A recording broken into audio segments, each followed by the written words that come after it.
Welcome to the Wolf Sports Show. Trusted, proven analysis of all 32 teams every week during the NFL season.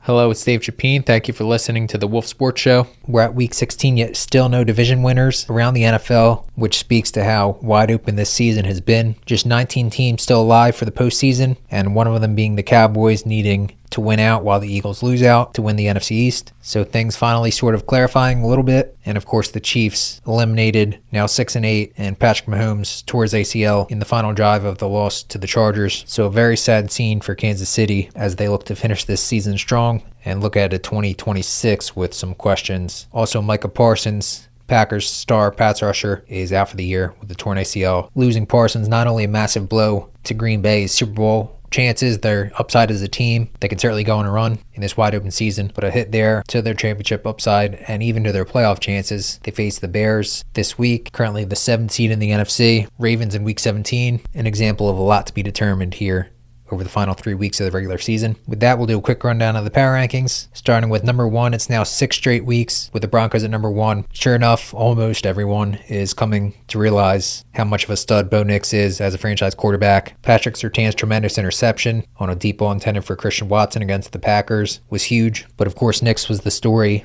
showed off his high-level skill set. I was extremely confident it was going to be exactly like Josh Allen with the Bills, but it's happened quicker now with the doubters who were totally off base during the pre-draft process and early in his career, sort of realizing, okay, yeah, we were wrong again. Denver in the driver's seat for the number 1 seed in the AFC. 2, the Rams, 11-3. No doubt watch the Devontae Adams hamstring injury. If he does miss tonight against the Seahawks and maybe even more time, that's certainly big, given how important he's been in helping the Rams finish drives with touchdowns in 2025. 3, the Bills, 10-4, down 21-0 at Foxborough, sort of willed themselves to not allow it to be a hat and t-shirt game for the Patriots in the AFC East. The theme has been the Bills defense making enough plays in some of the games that are close, like the past 2 weeks against the Bengals with late interceptions, and then Joey Bosa's tip pass last week. Matt Milano made plays, but so much still being asked of Josh Allen. I mentioned last week the MVP odds making no sense for him. It was like plus 1,400 or whatever, and he's vaulted up. And I think, no offense to other great players and great quarterbacks, has played like the clear top player in the league right now. 4, I'll go with the Bears, back up to number 4. Did exactly what you'd expect them to do, hosting the Browns last week. 5 sacks, 3 interceptions of a rookie quarterback. 5, the Eagles, again what you'd expect them to do. Ended a 3-game losing streak. Not that you want to put too much stock into beating the Raiders, given just how bad they've been, to be frank. The signs were there in the Chargers game, just had to take care of the ball. Saquon Barkley continues to show positive signs. Jalen Hurts bounced back 3 touchdowns and Philly's first shutout since 2018. Next, the Niners. Love the playmaking we saw from Brock Purdy in a pretty comfortable win over the Titans. He's playing with extreme freedom and confidence right now. The Seahawks, 11-3, could be higher. Jason Myers, the kicker, one of the players of the week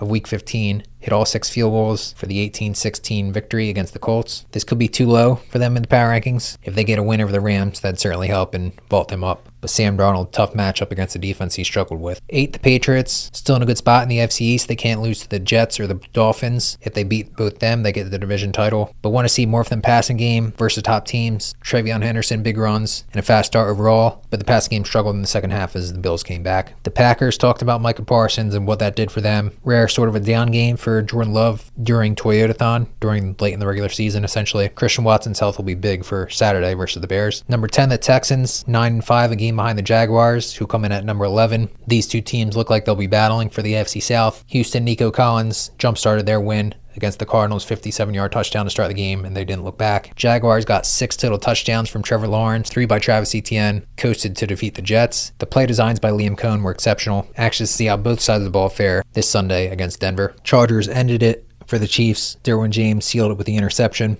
on the final drive. Had another awesome game. And that defense, the way it's hitting, just watch out. Don't sleep on them if the defense is going to play like this in the postseason. Lions defense couldn't really hold up with all the injuries again this season, unfortunately, against the Rams. Need some help. Don't control their own destiny, but don't count them out even at 8-6 with the way the offense can score. Highest scoring team in the league. Amon-Ra St. Brown and Jameson Williams both playing outstanding. JMO, I think, is 10th in the NFL in receiving yards, despite far fewer targets than everyone else in the top 10. Steelers also at 8-6, 4 straight touchdown drives in the Monday night win against Miami, extend the Monday Night Football home winning streak to 23 games, which is just crazy. Hopefully TJ Watt's back soon, sort of their freak injury on the dry needle treatment. Ravens right behind them at 7-7. The pick six with the handoff from Kavianoy to Lohi Gilman felt like a textbook Baltimore Ravens defense play. Maybe got their swagger back a little bit. And the season debut for Darius Washington at safety quietly came back from a torn Achilles in the spring. An important player. Something to watch moving forward after how good the Baltimore defense played. He only had like 15 snaps last week, but still. Colts 8-6. Didn't light up the scoreboard in the 18-16 loss at Seattle, but you can see why Shane Steichen and the Colts signed Phillip Rivers to come out of retirement after 5 years play quarterback. He was in command, basically controlled the ball, and gave them a shot with his experience and intelligence. 17-18, the Bucs and the Panthers, both coming off very disappointing losses within the division. Bucs frustrated, now 1-9 in primetime games since Tom Brady's retirement. Carolina would have had a chance if they beat the Saints to be in a win-and-end situation to clinch the division this week. The two teams match up twice over the final 3 games. 19, the Cowboys mentioned they need to win out while the Eagles lose out. I don't think they came in taking the Vikings lightly or anything, but just were a bit off as a team again, likely a critical blow to their realistic playoff chances. Chiefs, mentioned them at the top with Mahomes. A lot of questions there heading into the offseason. Dolphins making a quarterback change. Tua Tagovailoa is out, and Quinn Ewers, the rookie from Texas, highly touted when he was entering college. Will be interesting to see how he fares.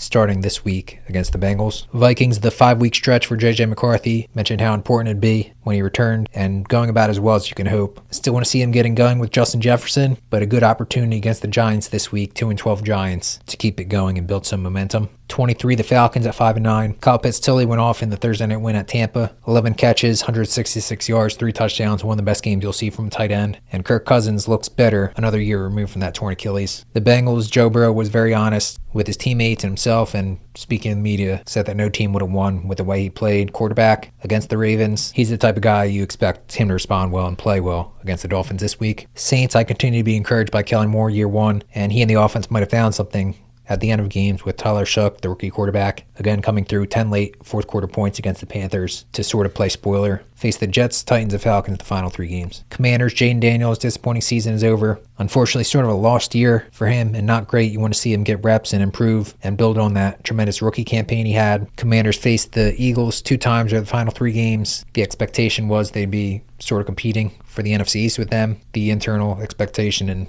by the schedule makers. So disappointing that that's not the case entering Saturday. Cardinals, Trey McBride, 2 touchdowns. Michael Wilson, another touchdown. Showed up against the stingy Texans defense. Another sign that they're 2 guys you can rely on down the stretch and beyond. Jets fired defensive coordinator Steve Wilks. No interceptions through 14 games is simply mind-blowing. Brady Cook's going to start again at quarterback. The undrafted rookie didn't do a bad job considering the team was getting blown out by the Jaguars in Week 15. 29, Titans lost to the Niners, but a highlight was Jeffrey Simmons catching a touchdown. Just found open space in the end zone during a Cameron Ward scramble. Was pretty impressive for the star defensive tackle. And Tony Pollard, they ran well again with him, over 100 yards rushing. The Browns, no one really played well on that offense. Shadur Sanders was in a tough spot on the road for Chicago. They returned home now, but tough matchups, Buffalo and Pittsburgh the next 2 games. Giants lost to the Commanders, now 2-12. Just a group that's not been good enough, not winning games. But a standout from last week was Tyrone Tracy Jr. and the past few weeks really. Ran for a touchdown, caught a touchdown in the loss, and has a skill set that does make him an exciting piece to keep involved next year.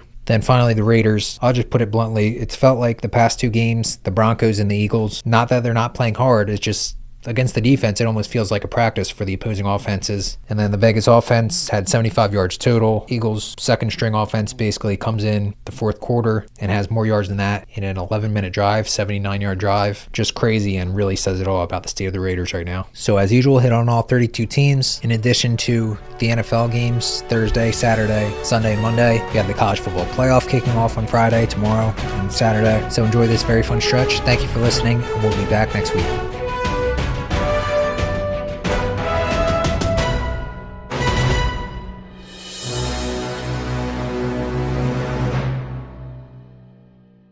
Make sure to subscribe to the channel right here on YouTube, and you can also find the audio version wherever you get your podcasts. We'll see you next time.